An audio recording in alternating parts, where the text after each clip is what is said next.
स्वागत है बच्चों आपका O2 एंड डिजिटल एजुकेशन में। मैं तरुण आपका जीव विज्ञान का टीचर।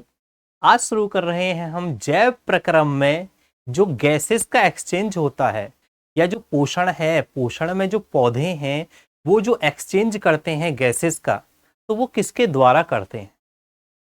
बच्चों देखिए, पोषण है दो प्रकार का है, एक स्व पोषण है, एक विषम पोषण है।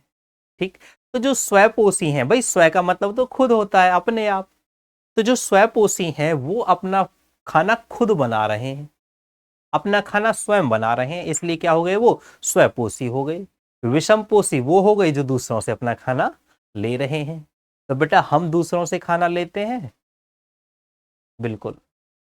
बहुत सारे लोग कहते हैं कि नहीं, हम तो अपना खाना खुद बनाते हैं, लेकिन जो रॉ मटेरियल है, जो कच्चा सामान है, वो तो हम पौधों से ही लेते हैं। तो जो पौधे हैं जो बनाने की शुरुआत कर रहे हैं चीजों को, ठीक है, जो पौधे चीजों को बनाने की शुरुआत कर रहे हैं प्यारे बच्चों, वह प्रकाश संश्लेषण की क्रिया से होता है। प्रकाश संश्लेषण की क्रिया जिसको हमने अभी वीडियो में बताया है पिछली में। तो अब हम बात करेंगे क्या, हम बात करेंगे कि जो पौधा है वो गैसों को, है ना, गैसों को किस प्रकार से विनिमय करता है या किस प्रकार से एक्सचेंज करता है। पत्ती के अंदर गैस कैसे प्रवेश करती हैं, कार्बन डाइऑक्साइड अंदर जाती है और ऑक्सीजन बाहर निकलती है, लेकिन कैसे, है ना। तो ये आज का हमारा विषय है, रंध्र व वाष्पोत्सर्जन की क्रिया। अगर वास्तव में हम देखें, अगर किसी पत्ती को देखें, ये सपोज कोई माना पत्ती है, और इस पत्ती के अंदर, इस पत्ती की जो निचली सतह है, इस सतह पर छोटे छोटे क्या है, छिद्र हैं। अगर ऊपर वाली सतह पर छिद्र होंगे या ऊपर वाली सतह पर रंध्र होंगे तो पानी ज्यादा उड़ेगा। अगर नीचे वाली सतह पे है रंध्र तो पानी कम उड़ेगा।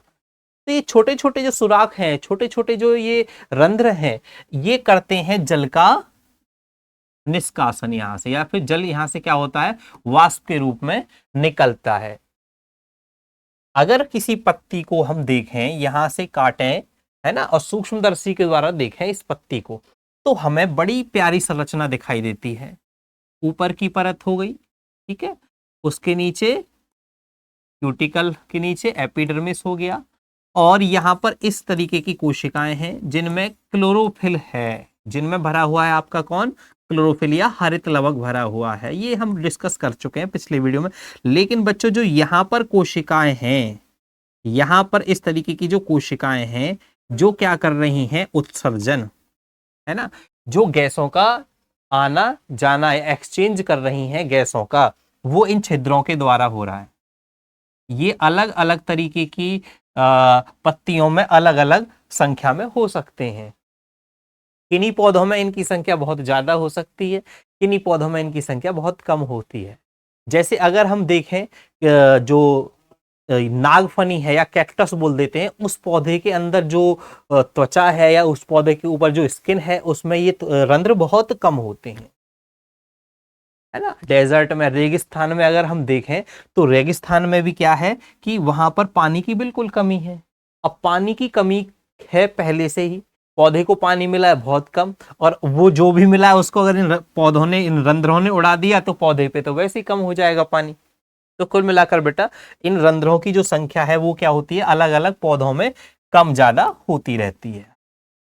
तो रंध्रों के द्वारा, इन्हीं रंध्रों के द्वारा जल का वाष्प के रूप में, जल का वाष्प के रूप में लगातार उत्सर्जित होते रहना ही वाष्पोत्सर्जन है। देखिए, जो परिभाषा है वह इस परिभाषा शब्द से ही निकल कर आई, वाष्प का उत्सर्जन हो रहा है, वाष्प का उत्सर्जन हो रहा है। कि भाई जो वाष्प है, जल वाष्प है, पत्ती के अंदर वाष्प क्या हो रही है, बाहर की तरफ निकल रही है रंध्रों के द्वारा। तो ये जो दरवाजा है ना, ये जो द्वार है ना, इसी को क्या कहते हैं हम, रंध्र। और रंध्र पर अगर हम इस रंध्र की बड़ी संरचना बनाकर देखें, अगर हम इस रंध्र को बड़ा कर कर देखें, देखो पत्ती को काटेंगे तो ऐसी दिखेगी, और इस रंध्र को अगर हम बड़ा करके देखेंगे तो इस तरीके की संरचना दिखेगी। मैं बताता हूं, एक मिनट। ये राजमा के आकार की दो कोशिकाएं, इस तरीके से, ठीक है।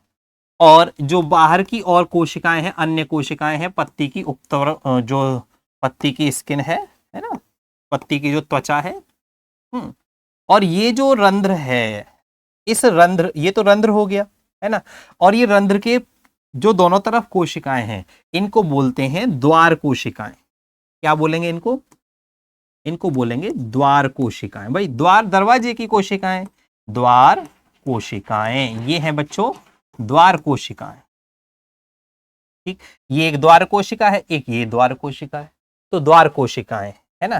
तो ये दोनों का क्या हो गई हमारी? द्वार कोशिकाएं। कोशिका के अंदर ये रंध्र है, और द्वार कोशिकाओं में भी बहुत सारे, अगर हम देखें, बहुत सारे इस तरीके के क्या हैं, लवक हैं। ठीक, तो हम इनको बोल देंगे क्या? हरित लवक। हरित लवक। प्यारे बच्चों, ये है हरित लवक। हरित लवक है, द्वार कोशिकाएं हैं, और यहां से वाष्प क्या हो रही है? लगातार उत्सर्जित हो रही है। इस रंध्र के द्वारा क्या हो रही है? वाष्प उत्सर्जित हो रही है। तो इसी क्रिया को क्या कहते हैं?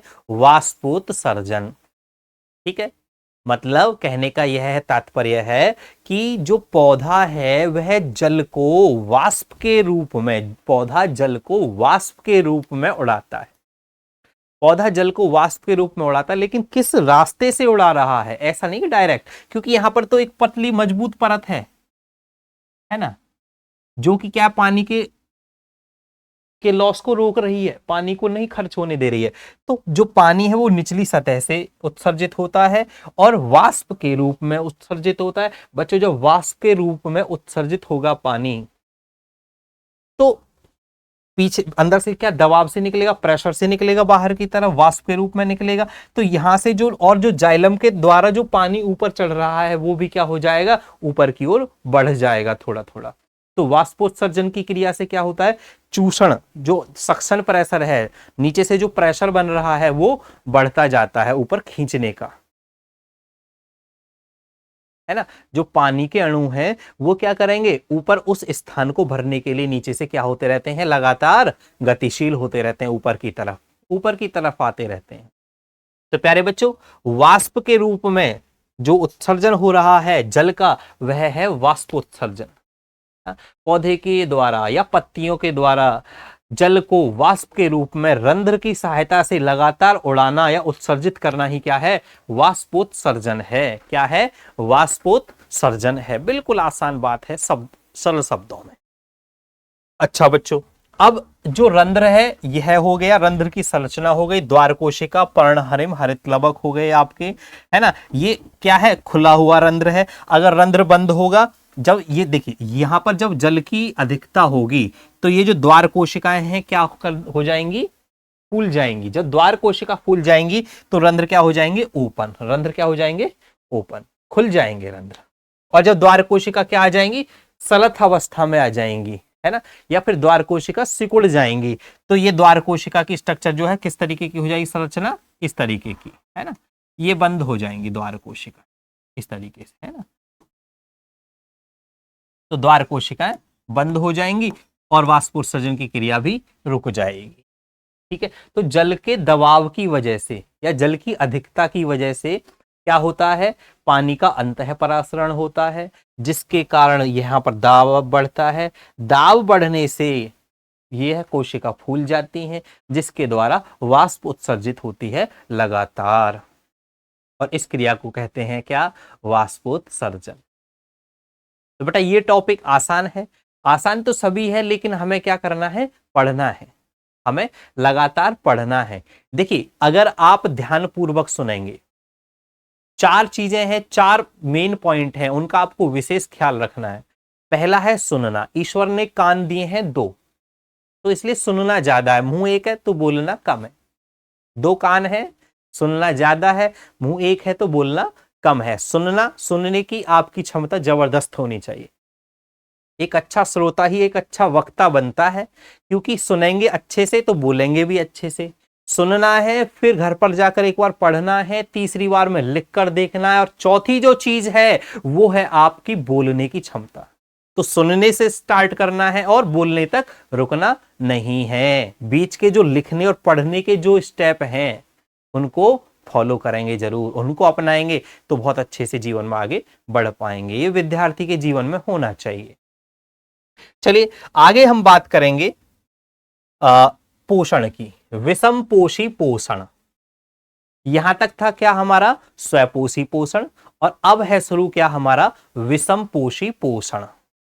बच्चों विषम पोषी क्या बोल रहे हैं, विषम पोषी। देखिए कुछ जो अपना खाना खुद बनाए स्वपोषण स्वपोषी, और जो दूसरों से ले वह विषम पोषी। तो इसमें विषम पोषी के अंदर सबसे पहले आपकी किताब के अंदर दिया गया है अमीबा, है ना। अमीबा में पोषण, किसमें पोषण बच्चों, अमीबा में पोषण, कि भाई अमीबा में पोषण किस तरीके से हो रहा है। अमीबा में पोषण, भाई अमीबा जो है, अमीबा अजर अमर है, प्राकृतिक कारणों से नहीं मर सकता है। अमीबा क्या है, अमीबा हुआ, युगलीना हुआ, एक कोशिकीय है। कैसा है, एक कोशिकीय, एक कोशिका है। क्या है, एक कोशिका है यहां पर। तो ये एक कोशिकीय जीव हो गया अमीबा। बेटा अमीबा है, उसकी कोई भी आकार या आकृति निश्चित नहीं है। अमीबा की कोई आकृति निश्चित नहीं है, बिल्कुल भी नहीं है अमीबा की कोई भी आकृति निश्चित। प्यारे बच्चों अमीबा जो है, अमीबा का आकार बिल्कुल क्या है, अनिश्चित है। अमीबा के अंदर एक प्यारा सा केंद्रक मिलता है। क्या मिलता है, एक प्यारा सा केंद्रक है। भाई देखो केंद्रक की भूमिका क्या है जीवन में, या कोशिका में केंद्रक की भूमिका क्या है। केंद्रक जो है, लिख देते हैं एक बार, केंद्रक,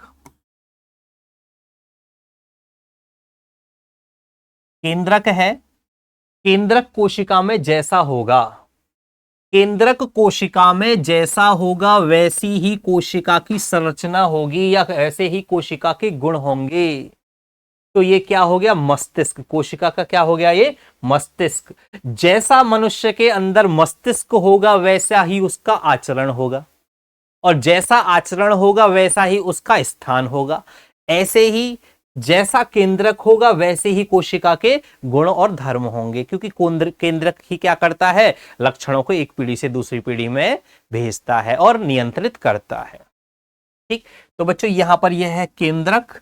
और अगर अगर देखो अमीबा बहुत ही विशेष प्राणी है, क्योंकि अगर यहां पर इसके पास में कोई भी खाने का आइटम आ जाता है, अगर अमीबा के पास में कोई भी खाने की चीज आ गई, है ना, अब तो अमीबा उस खाने की चीज को तुरंत ही क्या कर लेता है, अंदर। कोई भी फूड जो है या फिर खाद्य पदार्थ है ना, कोई भी जो खाद्य पदार्थ है अगर वो यहां पर आ जाता है तो अमीबा ये जो संरचना है, ये जो बाहर की तरफ संरचना है, इनको बोलते हैं कूटपाद या फिर पादाभ। ठीक है, ठीक है, कूटपाद इसलिए बोलते हैं क्योंकि ये कुछ समय के बाद क्या होते हैं, बढ़ते चले जाते हैं और क्या कर लेते हैं, ये जो भोजन है या फिर ये जो खाद्य पदार्थ है इसको अंदर ले लेते हैं। खाद्य पदार्थ का क्या कर लेते हैं बच्चों, अंतः ग्रहण कर लेते हैं, है ना। कुछ समय के पश्चात क्या होगा, यहां से कूटपाद वृद्धि करेंगे या ये पादाव वृद्धि करेंगे, और कुछ समय के पश्चात वृद्धि कर कर ये आपस में यहां पर बंद हो जाएंगे और क्या बन जाएगी, रिक्तिका। क्या बन जाएगी बच्चों, रिक्तिका बन जाएगी, खाद्य धानी बन गई, है ना। इस रिक्तिका के अंदर खाद्य पदार्थ जो है वो अंदर पहुंच जाएगा और कुछ पाचन रस, पाचक रस, है ना, या एंजाइम, क्या बोलेंगे, एंजाइम इसमें पहुंच जाएंगे। ठीक है, तो जब एंजाइम अंदर पहुंच जाएंगे इसको पचाने के लिए, खाद्य पदार्थ को पचाने के लिए, तो जो संरचना है वह संरचना इस प्रकार हो जाएगी। भाई केंद्रक तो रहेगा ही, केंद्रक तो रहेगा ही, है ना। और जो खाद्य पदार्थ है उसके पास में बहुत सारे क्या पहुंच जाएंगे, उसके पास पहुंच जाएंगे बहुत सारे पाचक रस या एंजाइम्स। क्या पहुंच जाएंगे बच्चों, उसके पास बहुत सारे एंजाइम्स पहुंच जाएंगे जो इसको तोड़ डालेंगे, जो क्या कर देंगे, इस भोज्य पदार्थ को या इस खाद्य पदार्थ को क्या कर देंगे, तोड़ देंगे। ठीक है, और क्या होने लगेगा तोड़ने के बाद, फिर यहां से जो काम का है, जो लाभ का है, या फिर जो पोषक तत्व है वो क्या हो जाएंगे, अवशोषित, है ना, जो पोषक तत्व है वो क्या हो जाएंगे, अवशोषित। तो यहां पर क्या हो जाएगा, अवशोषण, भाई अवशोषण हो जाएगा। और जब भोज्य पदार्थ अवशोषित हो जाएंगे, जब भोज्य पदार्थ अवशोषित हो जाएंगे, तो सीधी सी बात है, जो अपशिष्ट है या जो खराब है, बचा हुआ है, वेस्ट है, उस वेस्ट को बाहर भेज दिया जाएगा, जो वेस्ट है उस वेस्ट को बाहर भेज दिया जाएगा। और जो अवशोषित पदार्थ है उनका क्या किया कर लिया जाएगा, स्वांगीकरण। क्या हो जाएगा बच्चों, स्वांगीकरण।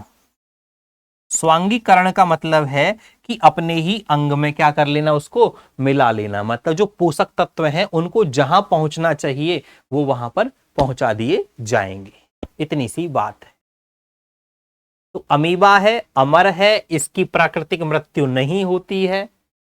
ठीक है, अपना खाना ये कोई भी जो उसके पास में जो भी खाद्य पदार्थ आता है ना, जो भी खाद्य पदार्थ है, जैसे ये क्या खाद्य पदार्थ है ना, लिख देंगे खाद्य पदार्थ, जो भी क्या है खाद्य पदार्थ यहां पर आ रहा है ना, या फिर कोई भी जो और कार्बनिक पदार्थ है जो आ रहा है, उस खाद्य पदार्थ से ये क्या कर लेता है, उसको अपने अंदर बंद कर लेता है कूटपाद की सहायता से, है ना।